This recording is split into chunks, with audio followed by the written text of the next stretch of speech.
It's a pleasure to be here. I've been told I have 15 minutes to tell you everything about the province of Ontario's education system in 15 minutes, which took us 15 years to improve. So I won't go into too much about myself. I'm usually not a speech reader. I'm more of a workshop presenter, but I think I'll stick to some of my notes here. The PowerPoint is not connected to what I'm going to talk about. I just thought I would show you a little bit about my city and my school system, which is Ottawa, the capital region of Canada, because I want to focus on the province of Ontario, but it gives you an idea about my school system that you can look at on your own without me having to talk about it. So I want to tell you a little bit about my background. So myself, I'm a certified teacher of German, Spanish, and English as a second language. I'm someone who really is particularly involved with language teaching and learning. I taught English as a second language, I taught German, some Spanish, I taught French, and I've also studied in Scandinavia, in Sweden and Norway. So my whole life has been about languages, but I'm going to try to give you more of a view of education in Ontario. My connection to Spain, gracias. My connection to Spain is interesting because we've worked with teachers from Spain, teachers especially of CLIL.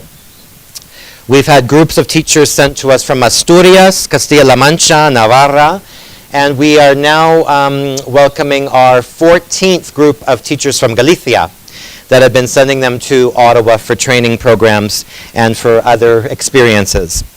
But I want to talk to you about Ontario. Ontario has been very much in focus these days because our education results have been very successful. I still believe it's hard to say that one education system in one place is the one to look at because I think there's good work done everywhere in different places and we need to learn from each other. But I've tried to separate the ideas about Ontario into a few key questions. The first question that I'm always asked is what was the situation before in our province and how did education start to improve?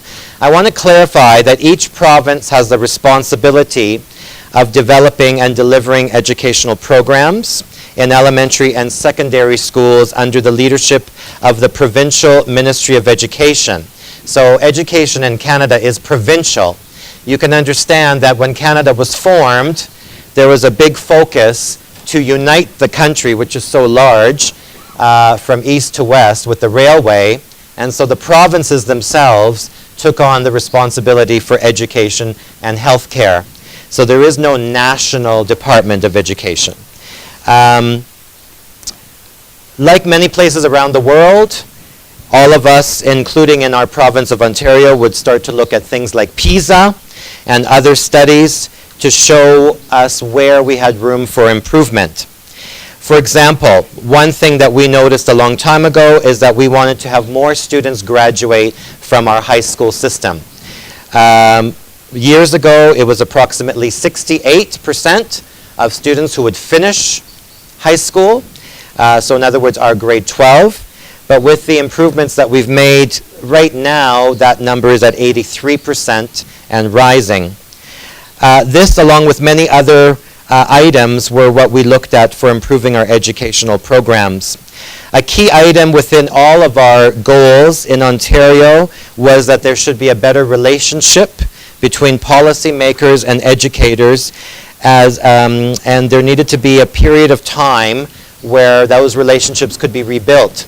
There was a time in our province where we had very negative discussions between policymakers, people at the Ministry of Education, unions, teachers, and so on. And luckily, we've changed that kind of conversation and rhetoric in order to be more supportive and to recognize the work of our teachers. Another question we're often asked in Ontario is, who was it that realized that something had to be done and who did it? I think personally that everyone involved, everyone who's been involved in our education system had a role to play. Dedicated educators are front line when it comes to delivering education and therefore finding ways to support their work as key to any improvement. Trusted educators can be trusted. Of course, the Ministry of Education was at the forefront of any development because they set the guidelines that all the school systems throughout the province follow. I would say it took one premier of our province who decided that his focus would be education and that he was going to set priorities in order to strategically refresh educational initiatives and offer the support and positive relationship building that was needed by all stakeholders. Another question, what were the main goals that were identified in our province? There were 3 key priorities that were identified, and most initiatives and support systems were done in order to directly or indirectly target these priorities. Simply put, the goals included establishing 1, high levels of student achievement, 2, reducing the gaps in student achievement, 3, increasing the public confidence in public schools. I want to clarify one point for you here, that private schools in Ontario is not a very big phenomenon. South of the border in the United States or in other English-speaking countries, you do see a lot of private schools. It hasn't been a very Canadian thing. 96% of all students in our province go to public schools. So it's a little bit of a different context than other places. It became clear to us that such priorities that were established suggested a change in how we delivered education and what we needed across the province to have student success. Public confidence in education is very interesting because it can be rather challenging to assess that. But at the time that these priorities were established, it became quite clear that the language between politicians and practitioners needed to change. There needed to be more emphasis on professionalism behind teaching, and we needed to recognize better the work of teachers, as the teachers' work was fundamental in improving our education, but our society as a whole. Another question is, what was the strategy to reach those goals? Believing in educators goes a long way. I myself noticed many differences over the years in the kind of communication that we had. Using language that values the work of teachers shows appreciation of the work that they do. Something that sounds so simple as recognizing teachers influences a great deal. I can tell you that I remember a time where teachers were very much against government, very much against even unions at times, and it was a very difficult period in our province. It's wonderful how things have totally changed. Unions sit together with politicians, sit together with teachers in order to work collaboratively in making sure that we improve student learning. A big focus over the years was professionalizing our learning. How often do we give teachers the ability to learn from each other? Providing support and resources was key. We established in the province of Ontario something called the Literacy Secretariat, which developed work that showed research and developed resources to help teachers, but to also inform parents about curriculum, about instruction, about what made good learning. So the emphasis was not only on improving things in-house, but by communicating what are good strategies out of our houses into the community, involving parents to understand how education works and what we felt were good practices. We also developed something in the ministry called Student Success, which was a division in order to make sure that we brought success to all learners. Ontario schools put much importance on teachers, and it's been very noted that we've developed their self-esteem. I wanted to talk a little bit about this idea about self-esteem. There's something in the province of Ontario called the College of Teachers, and all of us have to be members of it. This College of Teachers shows us what our expectations are as teachers, but it also is something that we report to. So whenever we get new qualifications, the College of Teachers knows that. If you are a parent and you wanted to find out about my qualifications, you can go to the College of Teachers website and it will tell you what my qualifications are. So it's in order for the teachers to be transparent about what their skills are, to see what their qualifications are, and for parents to understand about what they're certified in. Another question, the trust and faith in school system and teachers was a main when the work got started, but why was this as a specific goal, a target? I believe that each government in power in Ontario in the past could be viewed as having provided initiatives that helped our progress. There was a time in the 90s that I told you where the government and teachers did not see eye to eye on many things. In fact, there was a conflict in views at that time, and I would say that less would have decided to enter the teaching profession. If you asked teachers in the early 90s, would they become a teacher? The answer would have been no. People who wanted to become teachers maybe wouldn't have. Now, in Ontario, we're finding an opposite thing where we have too many teachers and not enough teaching positions. Something that's of great debate worldwide is the focus on evaluation and testing, and people have always asked us about what is the situation of testing in Ontario. I will tell you that I find that many countries in Europe are rather PISA obsessed. I think that they look at PISA so often that I think they forget to look in-house at what they are already doing that is working well, and to look at the positive, and then to sort of find goals for yourself as to what needs to be improved. But we have another office in our education ministry called Education Quality Office. It's the assurance of quality. And so we do tests in grade 3, grade 6, grade 9, and 10 in literacy and numeracy. But those tests are to inform our practice. They are not meant to be used to penalize or to suggest that people are doing something wrong, but they're meant to inform us. So if a school feels that the students are not performing very well on their literacy scores, then we have to look at what can we do to improve their scores. Other factors of success I want to talk to you about talks about these expectations. We have high expectations, but it's important for us to ensure that the students are also part of the solution. School systems now have student success leaders. Every school will have a student success team. Usually there's one teacher who's taken out of the classroom to be the leader of student success. And this is in order to look at students who are at risk of failing. If they are not doing so well, what happens is that student success leader will gather a team of educators together, and they will discuss the student situation and what that student needs. And I think this has been very important. We don't accept failure of our students. If a student misses a test and gets a 0 in the olden days, that's not something we would do now. The student has to be given every opportunity so that they can demonstrate their learning. We took a very big change in how we do assessment and evaluation, which I feel works very well. And that is that we try to provide as many opportunities for students to demonstrate their learning and to understand their context better. The student success team is one kind. We've also started looking at things related to assessment and evaluation. Assessment, I used to explain to teachers that we used to do this much assessment and this much evaluation. By evaluation, I mean marks. So we would have tests, we would have project, we would have assignments, we'd have 100 different marks.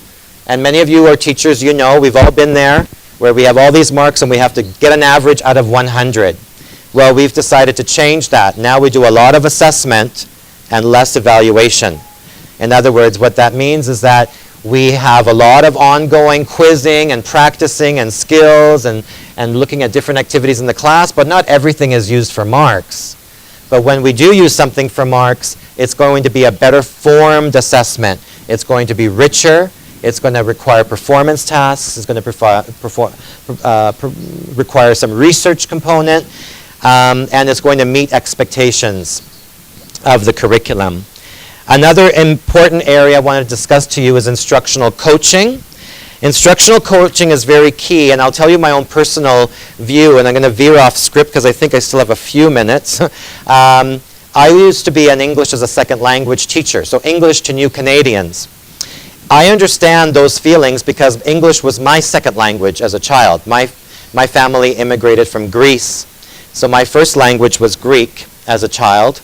Like many immigrants, English took over and became my dominant language. But when I first started, I was a teacher of English as a second language, and I used to feel such stress, not about my students, but from my fellow teachers. I remember being the English language teacher in a high school and having all the teachers of other subjects come and complain to me about people that they said were my students, because I was the English teacher. So I would hate going into to the staff room of a school, because I knew that people would be asking, when is Carlos going to be better in English? Or when is Hassan going to learn English so he can be better in geography? And I remember doing a wrong thing in those days. I remember going home at night, and I would be looking at the geography curriculum, and looking at the history curriculum, and looking at the math curriculum, and trying to go back in my English class to reteach all of this stuff. Because when the students left my English class and went to geography or history or math, I was worried that they wouldn't be successful, because it was my fault that they hadn't learned English quickly enough. Of course, those times have changed. Now our philosophy is that every teacher is an English language teacher. All of our teachers are expected to have training in those areas, and it's very similar to CLEAL. The teachers who were math teachers in your schools who now have to teach in English, or who are now teaching physical education in the CLEAL program in your schools, they have to think of themselves not just as a content teacher, but as a language teacher. And we've done this in Ontario. So now, my position, or others in my role now, I guess, in our schools, would be coaches. They would go into classrooms. If they were English specialists, they would go into classrooms and work with teachers. And so instructional coaching has been a very big implementation in our schools for our success. We want students to feel included. So if they don't speak English as a first language, if they have a special learning need, they have to feel included in the curriculum. We don't want them to always be separated from their peers. We need to adjust our teaching in order to assist them.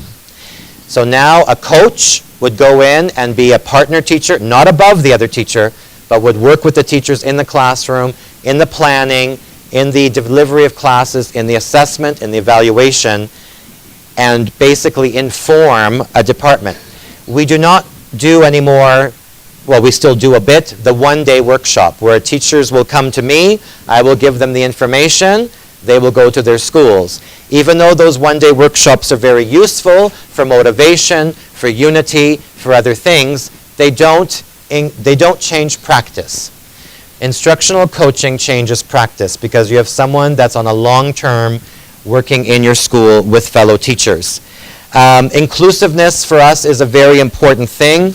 We are very focused these days on students' well-being. Well-being means we have to understand the students academically and socially.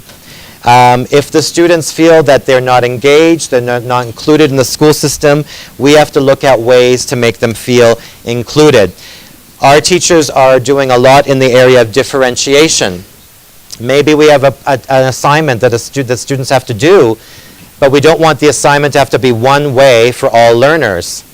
But we want to make sure that the students reach the expectations of our curriculum, but this means that teachers have to adjust the types of assignments to reach the learners. If there's a student who is, would be able to demonstrate their learning instead of in a written assignment, maybe through a PowerPoint or through some other kind of artwork, we need to give choices to students. So many teachers implement something called choice boards, where they will give students a chance. They will say, this is my expectations of this assignment. This is the rubric as to how I will evaluate your assignment. But these are the choices on how you can present your assignment to me. This is when the teachers have understood the learners as far as what kind of learner they are. Is English their second language? Do they have a special learning need? Do they need some kind of support? And so on. On a personal level, beyond strategy, crucial in my thinking has been collaboration. One of the greatest things with having our instructional coaching, but also when we get to work with our colleagues from Spain, has been that when you get a chance to visit other classrooms, and especially when it's a classroom somewhere else, you get to reflect on your own teaching. Our teachers from Spain, we do workshops for them, and then they go off to the different schools, but we stay in touch through emailing or something that's incredibly popular here in Spain called WhatsApp. And now all of Canada's on WhatsApp, mostly because of the Gallegos, I think, who've been visiting us. But what's happened is we try to find ways to communicate, and they journal with us. So they talk about what they've seen in the schools. and we get to talk about what they're experimenting with and what they're seeing in the classrooms. They've been partnered with a Canadian teacher. But what's important is it gives them a chance to think about their own teaching. There's great ideas here, there are great ideas there, but when you get teachers to be able to experience other classes, see what each other do, and reflect and talk about our practices, all of us improve, and all of us will then improve the learning of our students. This is a very brief summary of Ontario. But to summarize about the Ontario education system, I would say the big focus was on positive communication, making sure that everyone was included. In our system, it's basically unions, government, teachers associations, teachers themselves, working together for the same objectives and being supportive of each other's objectives. The other area has been supporting the teachers, providing them with many more training opportunities, many more resources, so that they have the tools to help them to do their job better. The other area has making sure that teachers are part of our leadership, where we're not making any decisions without the teacher's input or the student's input. Our Ministry of Education actually has a consultation group of students. They have the students come together to talk about what works for their learning and how they feel about classes and about schools. And they have to be part of every organizational group in every school system. And of course, ultimately, the idea of collaboration, making sure that we work better together so that the students in our classes work better together and that they all feel included within the schools. I want to thank you and N4X very much for making this link for me to be here today. And I'm sorry that I had to be very fast with this presentation, but I will be around to answer any other questions later on. Thank you very much. Good afternoon, honored guests, members of the association, and colleagues in education. I have about a 10-minute window of time here to speak to you regarding my little piece of education. Just to move aside and let you know, unlike my colleagues, I am still active in the field of education. I'm actually a district principal, so I oversee about 30 schools within my school district in British Columbia. One of the differences is I oversee a lot of the international student programs, ESL development and that. But what I can say, out of 30 years in education, there have been lots of changes. And one change that we have implemented about 15 years ago in our school district has had remarkable impact. And from this one school, we have now created a second school. And most recently, one of my prides and joy is moving this particular program into China on a Chinese campus using my own educators to fulfill the obligations of this education. My name is Liz Gamble, and I thank you for letting me spend this next few minutes discussing this with you. Quickly, remember these changes? I showed this morning. This is a Gestetner machine. There's a whole lot of people that are going, oh yeah, I remember that. Nobody else would know that unless they were 30 years in. There's the first copier in a school. Secretary told you you could have 5 copies. Don't break the rules. Oh, I love this. This is the first computer, Commodore 64, attached to your television set. There's 128, bigger than my car. Useless as parts of my car. And here we go. I love this, because this is where we've gone in terms of phones. I still have that lunar model. And of course, now my children make me carry the smartphone. And I'm not sure about the term smartphone yet on me. So really, education has gone from pencil and eraser to iPads. And we see it out here in the halls with all the fine exhibitors. But you know, Canada, there are 2 things Canadians value in life. And there's 2 things we willingly pay our taxes for. The first is our medical system, and the second is our educational system.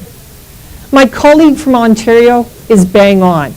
Kids in Canada, 96% of them, they stay in public education. They don't need to go to private education.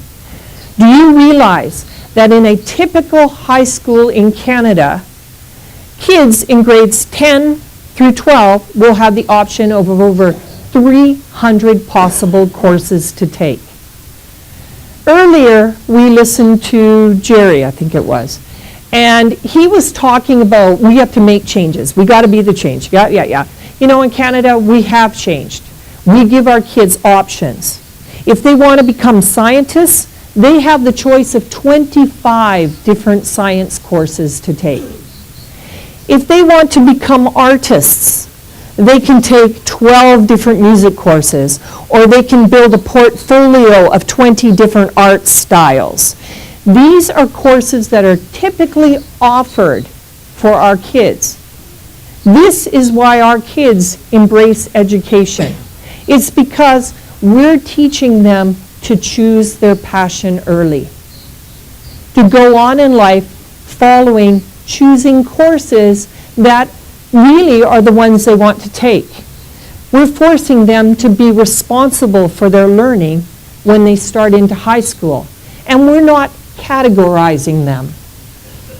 Who are these new learners? I love this. They're Generation Z. I won't tell you what generation I was. Generation Z is basically babies born after 1988, give or take a couple years. There are 2 billion of these learners worldwide, and they are very different than Gen X and Gen Y. They leave their toys behind early in their developmental years.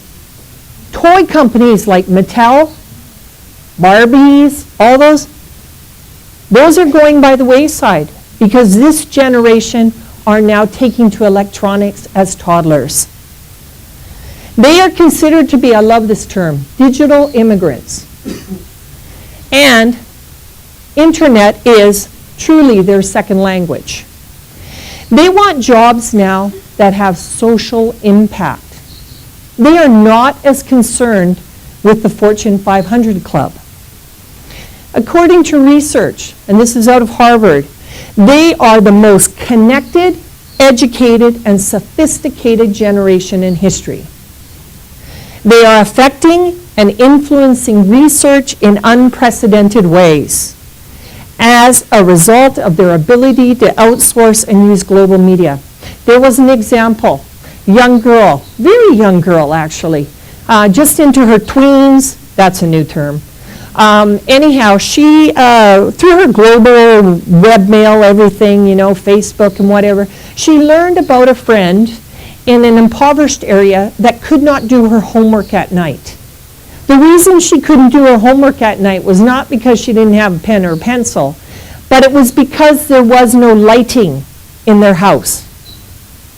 So, this little brainchild in North America, she set about developing a solar light that was easy enough to make that she could then tell her new friend, this will help you light your room up so you can do your homework. And this is what happened. There are many, many cases around the world where these 12, 13, 14, and 15-year-olds are rocking the world with their ideas, outsourcing, and sending them off to the rest of the world to see. I swear, YouTube is going to show us the next generation of brilliance. Those kids have no fear. Forbes calls these kids rebels with a cause. Finally, this is the best one. They don't just represent the future, they are creating it. So why should we change as educators? There's no denying the world is changing rapidly. Man, every 4 months I get a thing, I got to change my phone. What's that? New jobs are constantly being created, constantly outsourced, and technology is changing the way we communicate with each other. Our children will be more flexible, dynamic, and adaptable for the global economy that they will work in. They will need to be creative, problem solvers, and group thinkers. New jobs will demand that our children prove that they are confident to produce results in a non-traditional format. They will embrace new technology and incorporate diversity and creativity in their solution sets. So really, you are the leaders of change. We are the leaders of change. In 1995, we developed a school in our system. It was unique. It's considered to be a self-paced or self-directed system.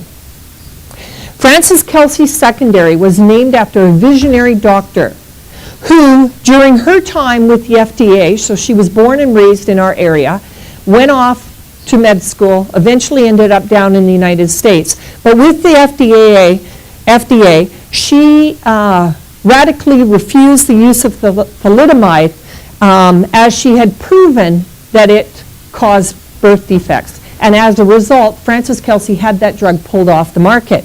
So what does that mean? Well, let's say that the namesake of the Frances Kelsey system would also prove to be the mission, to challenge the traditional thinkers and prove that they can be successful working outside the box, believing in what they knew. Being a leader in change in education is not easy.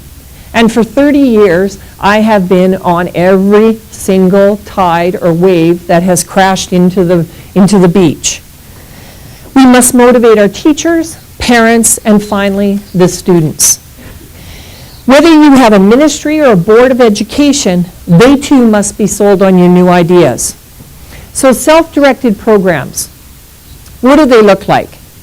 Frances Kelsey is a system whereby we take one course. Let's call it English 11 today. We divide it into 20 units or learning guides. Each one of these units or learning guides represents 1 week of academic work. Each learning guide has contained in it the set of paper or off the website, the set of learning outcomes and projects that students must do or must be able to understand. The uniqueness is the ability of the student to challenge those outcomes early. So, we have a student from China. We all know China students are excellent in math. There's no question. They come into our Canadian school system, they look at a grade 11 math book, and they go, I know this. In a self-directed system, we would have them look at the notes and just give them that final exam. If they pass, they move on. Why do we want them to sit around in a seat when they're bored? They're not challenged, they don't like it. Move them along, get them on with what they can do. Or you can produce projects that provide evidence of learning outside the traditional pen and paper model. And I'll explain this in a second. Tests can be forfeited for speeches, projects, or electronic portfolios. Students can use creativity to produce confidence of their mastery of ideas. We grew up saying, what was their mastery level? Did they have 80% of the concepts? In the past, all we did was we threw them a test and they did it and they gave us a mark and that was the end of the day. No more. Every province in Canada is moving away from that. Students can graduate early, and all students, regardless of their academic ability, can achieve success. I want to give you an example, and I'm racing here, but this is a really good example. Social Studies 11. So I am the administrator running this high school, and everything is self-directed. It is not traditional classrooms, they are seminar rooms. There are big halls where kids can go, and there will be 5 teachers in a discipline to help them with their projects. In Social Studies 11, it's a huge amount of history. It's all about Canada's human rights, United Nations, all the wars, all the conflicts, Canada's allies, everything we did. It's everything. And it's a huge course. And it's a lot of reading, and it's a lot of la, la, la, la, la.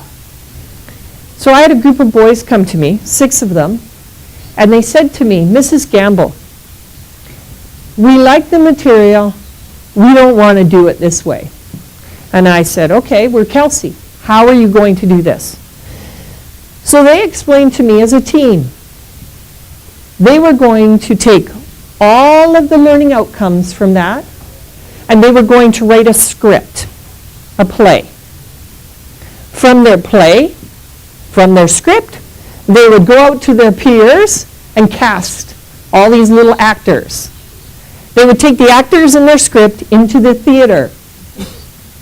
They would perform their play while videotaping it. The next chore after that was taking the videotape, going to film editing, chopping, digitizing, adding some animation, and boom, they had created their own film, Social Studies 11. They had the best darn time with this course. This should have taken them 5 months if they sat in class and just did assignments. It took them 4 months, and it was the time of their life. And you know what? They knew more about every piece of Social Studies 11 than any teacher could have ground into their head and squished them during the day, because it was their learning. They took ownership. They produced evidence that they knew exactly what it was about. This, my friends, is self-directed learning. You can take, as educators, as school heads, you can take a piece of this story and recreate it in all of your campuses. This is not unique. This is allowing a child to be creative, to prove to you what they know through their own means. There is nowhere in the world where it says it has to be a test and it has to be about 100 marks. No.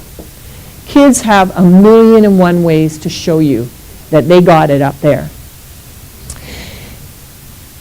This past year, we received students from China.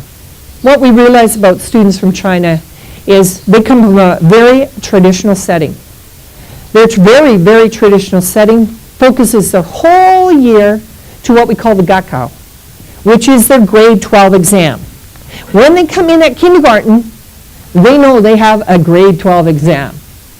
Man, that is like 13 years of horror story for most kids. The highest number of suicides happen in grade 11 and 12 for these kids that realize they're not going to be the best in the 1% in China. And there's a gabillion kids. So there's a problem. So when these kids come to Canada, we realize we have a problem with them fitting into our self-directed, creative system. So I flew the system to China. 8 of my teachers went, and I'll give you an example, quick example. The math and science teacher took all the brilliant math students and said to them, okay, you're not memorizing, we're not doing formulas, you're not doing worksheets, you're now going to build a bridge. The bridge had about a 3-foot span, and they had to roll a bowling ball over it, and it had to hold up. Well, if you didn't see a whole lot of head scratching, because all of a sudden they had to take their textbook memorized formulas and that and apply it to an actual problem. Very not typical in their system. So this took them a month. The first week was what I would call the Chinese War, because they were so busy fighting about what this whole thing was to be that they couldn't even sit down and start the whole engage and designing phase. Well, by week 4, we got them to the stage where they could actually build a bridge, they could actually get the bowling ball across. For us as Canadians, and for my team of Canadian teachers, they were shocked that these kids lacked creativity. They lacked the ability to take simple knowledge and put it out in a different way. So what we know of our results from a self-directed system is, while the change from traditional classrooms is difficult into a self-directed system, we have created a decade of learners that are self-reliant, responsible, and better prepared to tackle change. They have the highest transition rates in university. Universities expect a 60% failure rate in the first year. We've tracked these Frances Kelsey kids. They have a 95% success rate between year 1 and year 2. They are ready for it because they are organized. Society continues to change, and these students are proven to be extremely flexible learners and eager to embrace new ideas and technology. Self-directed system has produced confident learners able to manage time and source information with little or no anxiety. Finally, 15 years ago, I believed we were done. I felt we had created a great system. Kids were eager. We had kids on the waiting list for this school, but we weren't finished yet. We put a second school in place, and now again, we're starting to take on the role of technology and where that's going to take us through to as well. We now know that kids are going to be required to have electronic portfolios. To get into any university now, this is a requirement, which shows their creative side. I'm going to,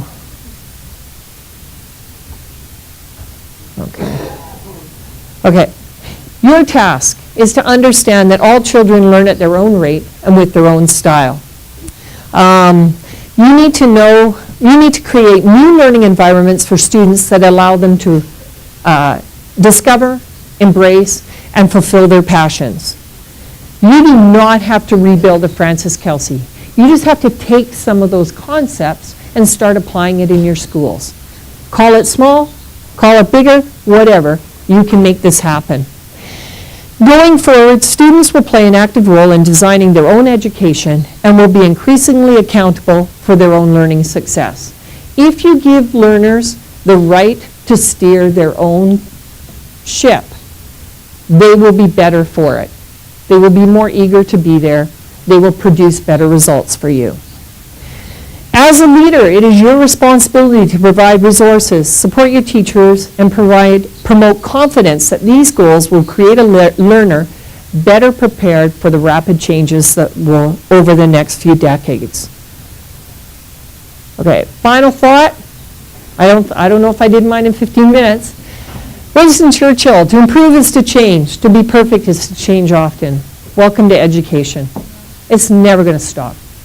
It's just going to keep going, and we're going to keep going with it. Aim for perfection, enjoy the transformation as they occur. The transformation are our children.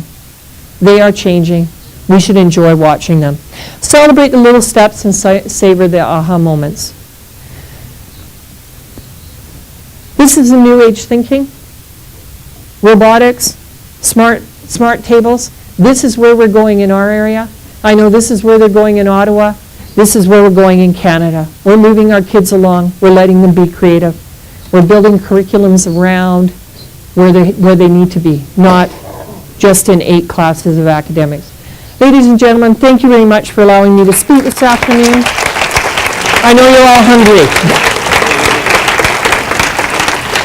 Okay.